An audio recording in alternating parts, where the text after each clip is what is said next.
जो डीएससी का जो फैसला माननीय सुप्रीम कोर्ट ने दिया है, हम उसका पूरे डीएससी समाज की तरफ से धन्यवाद करते हैं। खुद उड़ा इस मामले में बिल्कुल दिलचस्पी नहीं ली और इस मामले को रफा दफा करा। एससी को जो रिजर्वेशन मिलनी चाहिए थी, इसका सबसे बड़ा दोषी हुड्डा। अब माननीय सुप्रीम कोर्ट का फैसला ये सरकार अगर लागू करती है तो हम इस सरकार को पूरा समर्थन देगा एक मत, और इनको तीसरी बार माननीय नायब सिंह सैनी जी को मुख्यमंत्री बनाने का काम करेगा। मेरा नाम रणधीर सिंह बाता है और मैं एक समाज सेवक हूँ। जी, आज किस विषय को लेकर के प्रेस वार्ता आज बुलाई गई है?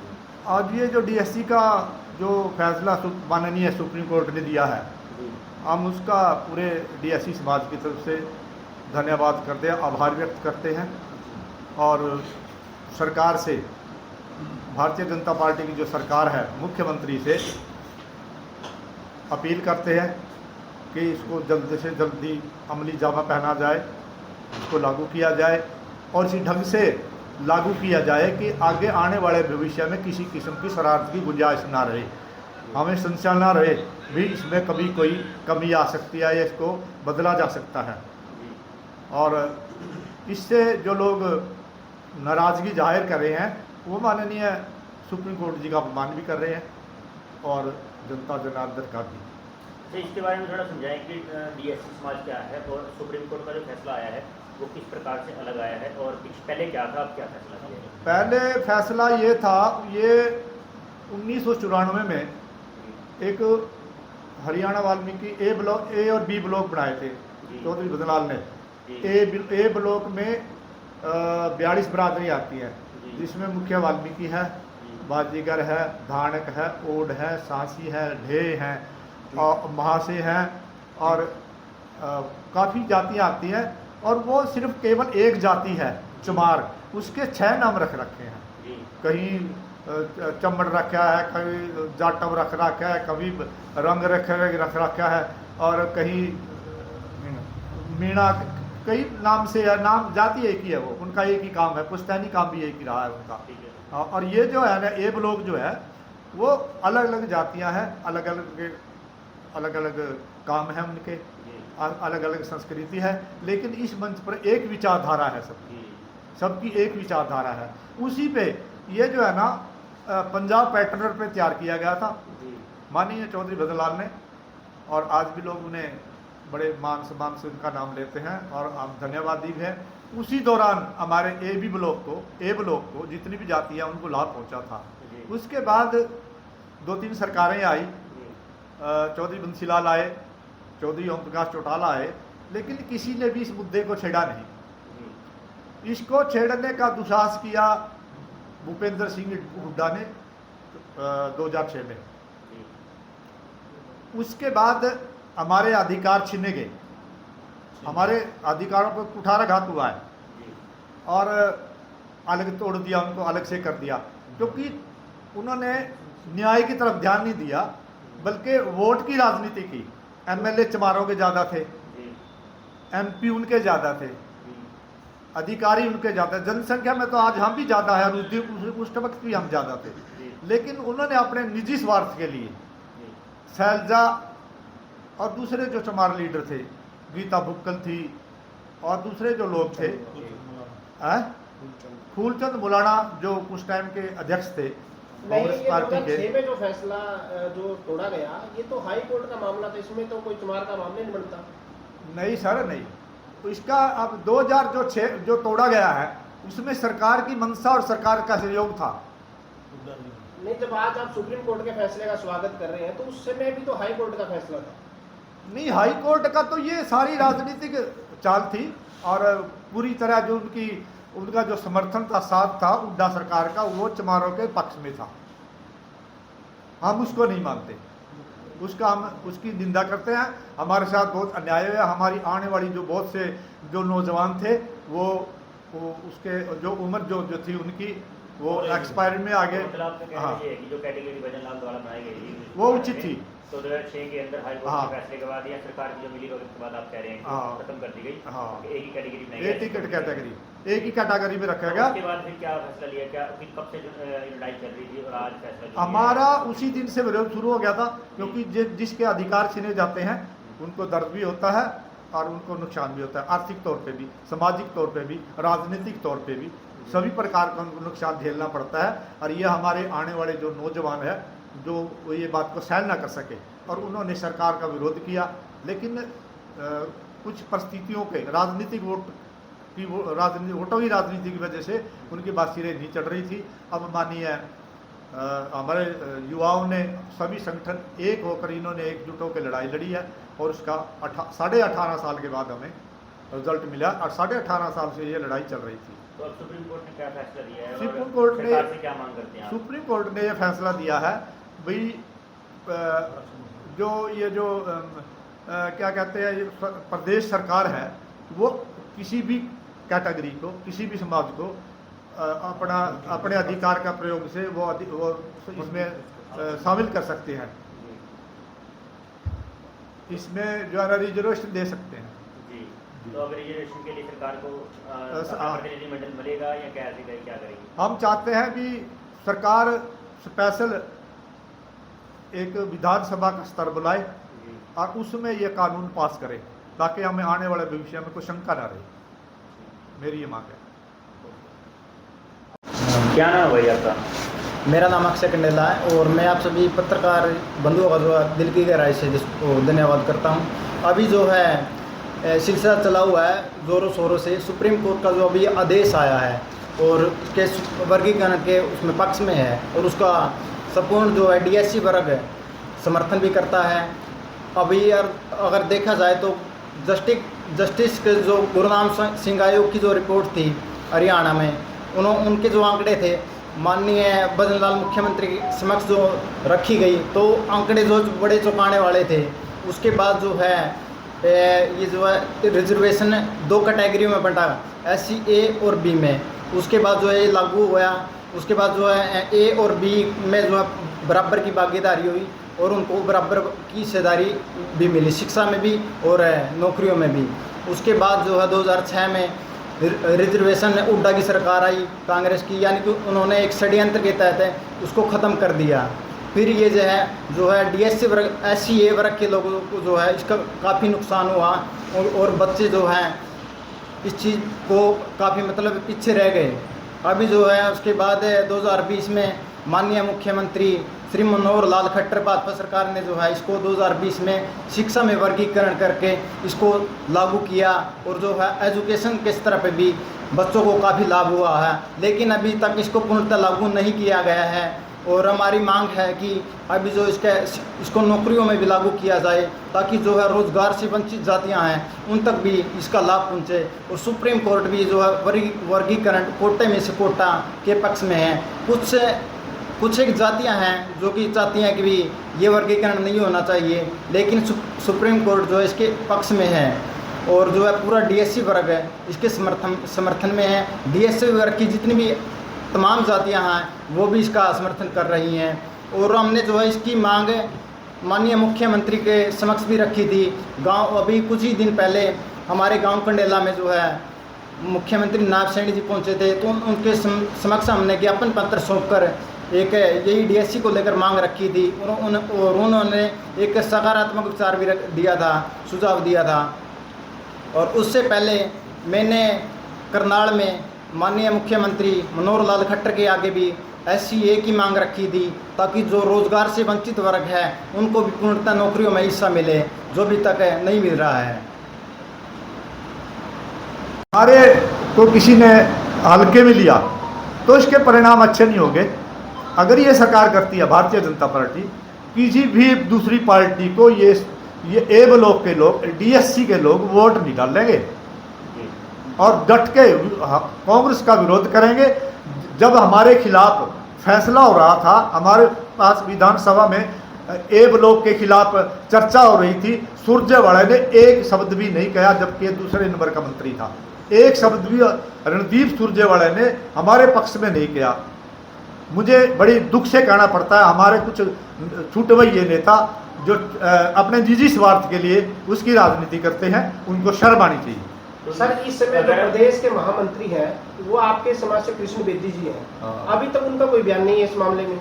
ये देखिए, जब जनता जनार्दन अपने बलबूते पे खड़ी हो जाती है और जब सैनिक मोर्चे पे जाता है तो कमर बांध के जाता है, उसको किसी की सहायता की जरूरत नहीं पड़ती, वो करे या ना करे, ये उसकी अपनी निजी सोच है। ये पहले भी असफल रहा है, क्योंकि कैथल में बहुत बड़ी रैली हुई थी, ये 2 शब्द भी उस माननीय तत्कालीन मुख्यमंत्री को कह नहीं सका था। और अभी क्या तारीख की मीटिंग थी वो 2 अप्रैल की 2 जुलाई की माननीय मुख्यमंत्री नायब सिंह सैनी ने सभा बुलाई थी पूरी स्टेट से, और ये बात चली थी कि भाई हमारे एक विधायक ने कहा था भाई हमने वोट दिए हैं भारतीय जनता पार्टी को, तो मैंने कहा था कि भाई हम 2 टिकटें मिली, 2 टिकटें रिजर्व हैं और दोनों चमारों को दे दी और वो दोनों सीटें हार गई। बेदी जी ने मेरे को हाथ दे के कहा भाई चुप रहो, मैंने कहा आपको भी मौका मिला था, आपने क्या किया था कैथल में, ये बात मैंने कही थी। अच्छा, ये बात बताएं कि अब जिस प्रकार से आपने कहा कि विशेष सत्र बुलाया जाए विधानसभा का, हाँ। अगर सरकार नहीं बुलाती है और इस बिल को पास नहीं करती है तो क्या सरकार के खिलाफ जाया जाएगा? बिल्कुल। समय को बहुत कम रहेगा चुनाव का भी। ऐसा है, हम अगर कैबिनेट की मीटिंग में बुला के भी हमें संतुष्ट कर दे, हमें आश्वस्त कर दे, हम उसमें भी सहमत हैं। लेकिन एक बात जरूर है, हम किसी मंत्री के या लीडर के भरोसे नहीं है, ये समाज के युवाओं ने, समाज के सभी वर्गों ने इकट्ठे होकर मुहिम छेड़ी है और यहाँ तक पहुँचे हैं। हम अपने दम पे लड़ाई लड़ने भी सक्षम हैं। जी, कैसे देखते हैं इस फैसले को, सुप्रीम कोर्ट के फैसले को, और क्या कहना चाहेंगे सरकार को? ये सुप्रीम कोर्ट का जो फैसला आया है ये एक बहुत ही ऐतिहासिक फैसला है और माननीय श्री CJI साहब ने फैसला दिया है, उनकी खंडपीठ 6 से फैसला आया है और जो हम इस फैसले का बहुत बहुत स्वागत करते हैं और माननीय सुप्रीम कोर्ट का हम धन्यवाद करते हैं कि भी इस समाज को, इस वंचित समाज को फैसला देकर उन्होंने उनके बच्चों की एक लाइफलाइन तय कर दी है और उनका जो उद्धार होना था वो CJI साहब ने किया है। ये अब माननीय सुप्रीम कोर्ट का फैसला ये सरकार अगर लागू करती है तो हम इस सरकार को पूरा समर्थन देगा एतमाद, और इनको तीसरी बार माननीय नायब सिंह सैनी जी को मुख्यमंत्री बनाने का काम करेगा। क्या नाम है आपका? मेरा नाम Kedar Singh, retired secretary market committee Kaithal क्या कहना चाहेंगे? एंड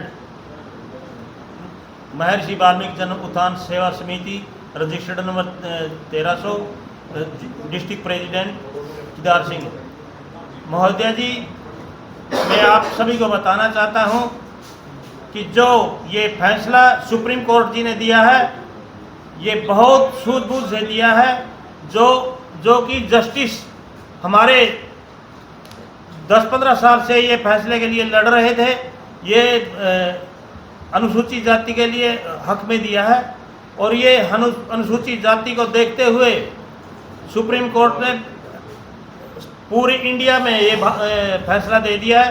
ये अनुसूचित जाति के जो बच्चे हैं उनकी नौकरियों की तरफ देखते हुए, उनके रोजगार की तरफ देखते हुए, जो 20 साल से बच्चे बेरोजगार होकर अवरेज होने जा रहे हैं, वो ऐसी स्थिति को देखते हुए सुप्रीम कोर्ट ने फैसला दिया। हम उसका धन्यवाद करते हैं और श्री नायब सिंह सैनी जी से और मुख्यमंत्री नायब सिंह सैनी जी से प्रार्थना करते हैं कि जल्दी से जल्दी से लागू करें, और प्रधानमंत्री नरेंद्र मोदी जी से भी प्रार्थना करते हैं कि इसको जल्दी से जल्दी लागू कराए सुप्रीम कोर्ट के फैसले को। धन्यवाद। राहुल जी, आप वारिस अम्बेडकर नाम से एक संगठन चलाते हैं, आप इस फैसले को किस नजरिए से देख रहे हैं? जी, सभी पत्रकारों का मैं यहाँ पर पहुँचने पर पहले तो धन्यवाद करता हूँ। सर, भारत आज़ाद हुआ था और 1952 में ये व्यवस्था चली थी और उसकी 1994 में जो जातियों की छटनी कर जिनका पुश्तैनी काम रहा है आज तक, चाहे वो भेड़ बकरी का हो, चाहे वो सांप पकड़ने वाली सपेरा जाति हो, चाहे कूड़ा करकट डेया जाति हो, चाहे बावरी हो, बाजीगर हो, धाड़क हो, उनका सदियों से ही एक व्यवसाय रहा है। उस व्यवसाय को छुटाने के लिए एक गुरनाम सिंह रिपोर्ट तैयार की गई और उसमें आंकड़े जुटाए गए और आंकड़ों के आधार पर 1994 में SCA भी जो लागू किया गया हरियाणा सरकार में।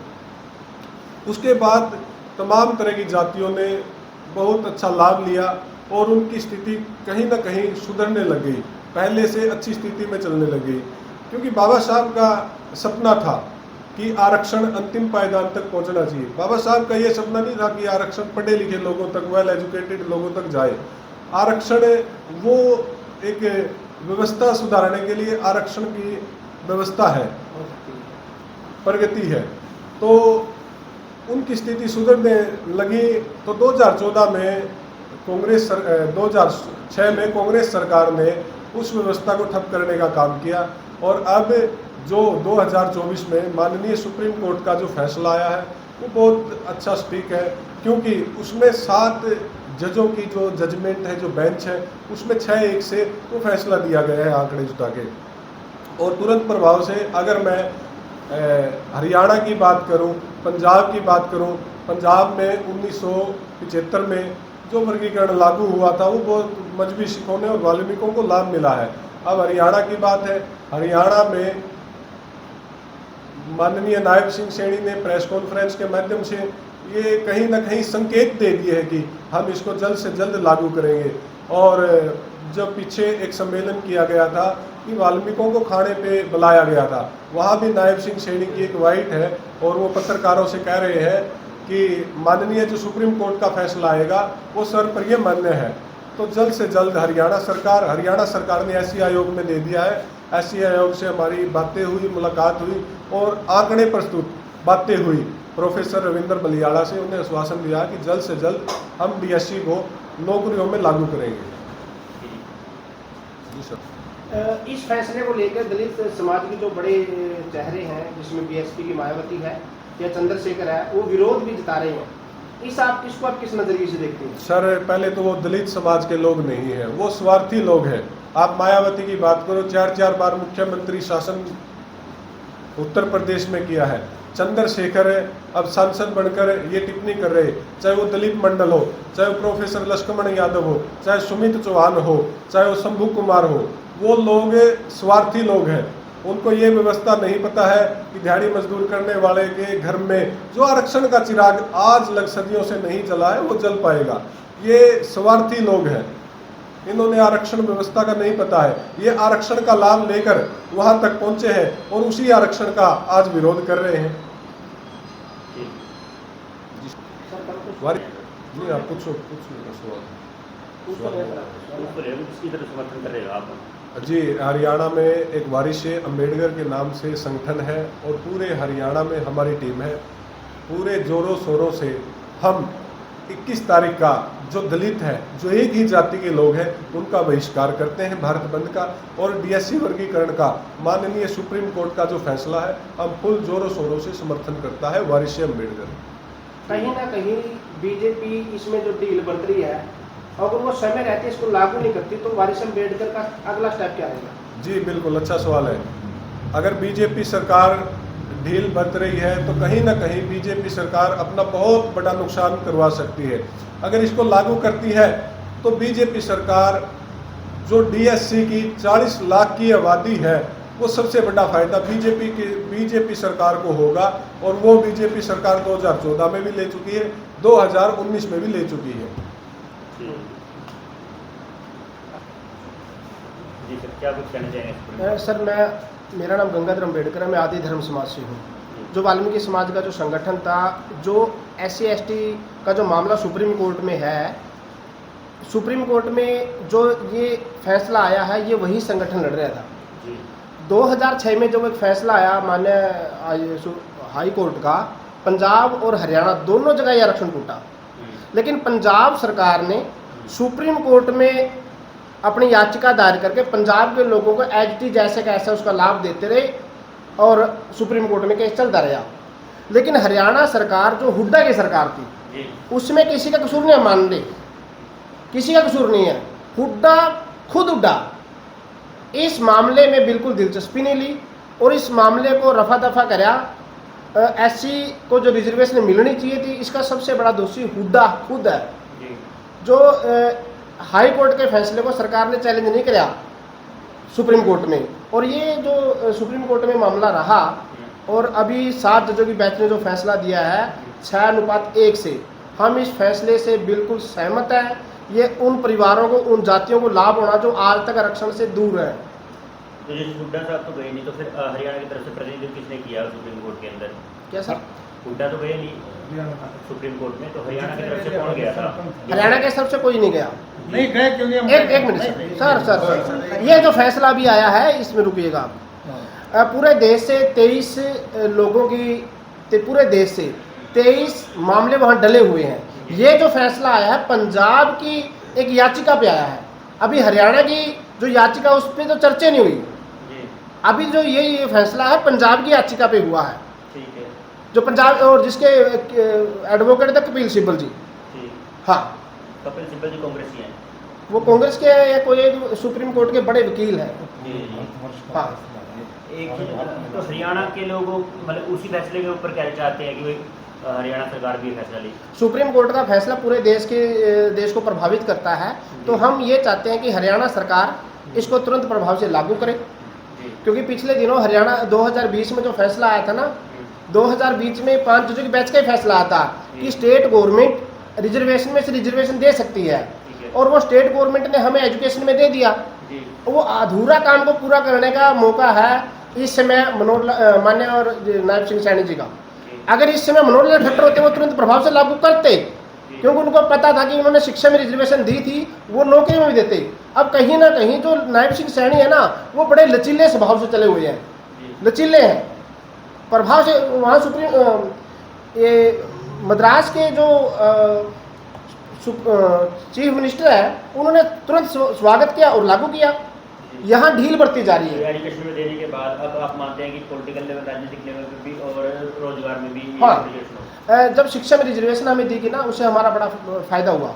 अब की बार जो MBBS में बच्चों के एडमिशन हुए, SC के बच्चों को, SC के बच्चों के 60 एडमिशन हुए MBBS में, तो DSC जिसको डीप प्राइवेट शेड्यूल कास्ट कह रहे हैं, जिसकी हम मांग कर रहे हैं, उसके 62 बच्चों का एडमिशन हुआ है। हमें पता है कि अगर कैटेगराइज होती है, वर्गीकरण होता है, तो हमारे बच्चों का फायदा होना सीधा सीधा।